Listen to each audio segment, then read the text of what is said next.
My dear students of class 9th, welcome to the revision of cell in different parts. My dear students, you are looking here the diagram of cell. This is the digital diagram of cell, and in this diagram you are looking here the bean shape structure like this and this. So these bean shaped structure that is dipped into the cytoplasm, and these structures can be viewed, it can be viewed as like this. This is the cut section of the mitochondria. So let us revise the structure of the mitochondria. My dear students, this mitochondria is again a double membranous structure.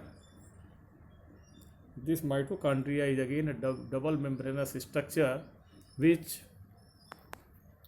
is provided in the cell for the function of the powerhouse.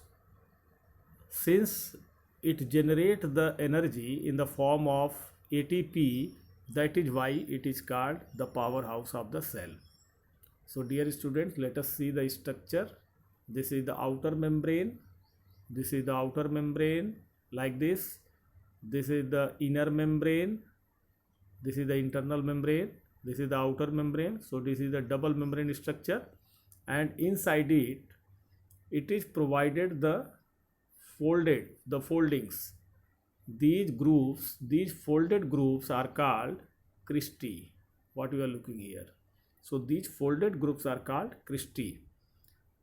So that is this mitochondria is having the very simple structure as far as its function is concerned, and this mitochondria is also having its own DNA because of its specific nature, specific function, independent function of the powerhouse of the cell.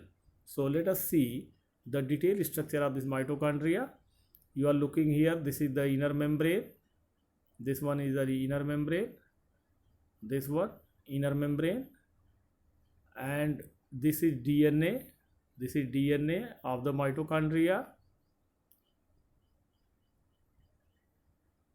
Then this is the space. There is space in between the outer membrane and inner membrane, that is the hollow space, and inside the inner membrane there is matrix. So this is matrix, the hollow space that is filled with the certain materials, and that is called the matrix. And side by side you are looking the ribosomes. Dear student, these are the ribosomes. They are present inside this mitochondria because of the specific nature of the synthesis of protein. Certain proteins are required in this function of the mitochondria. And my dear student, these are the cristae.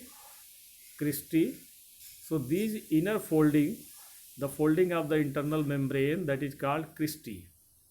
The folding of the internal membrane, that is called cristae. So this one is cristae.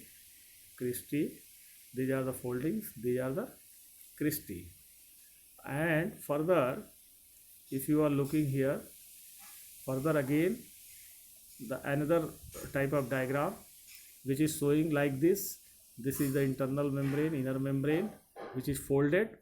This is the outer membrane, but there is a double membranous structure, means there is a outer membrane which is having inside it a membrane, and in internal membrane that get folded, and this folded membrane is called cristae.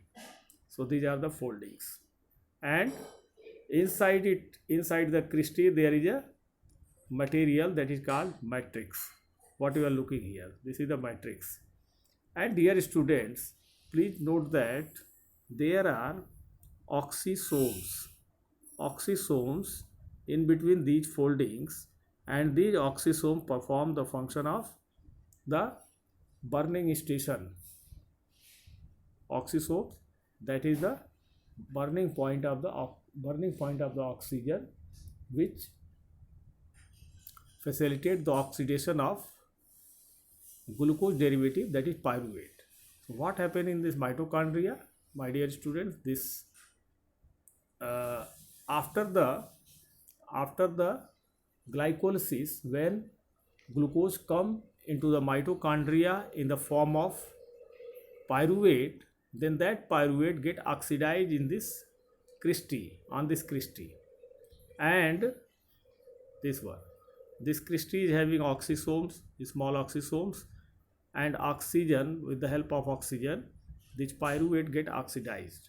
And what happened after this? When it get oxidized, when pyruvate get oxidized, then the formation of ATP, 38 ATP energy will be released. That is why it is called powerhouse of the cell. And CO2, carbon dioxide, get released and water get released. So this is the structure and function of the mitochondria. So my dear students, you have to remember this. This is the revision video. Thank you for watching this video. Thanks a lot.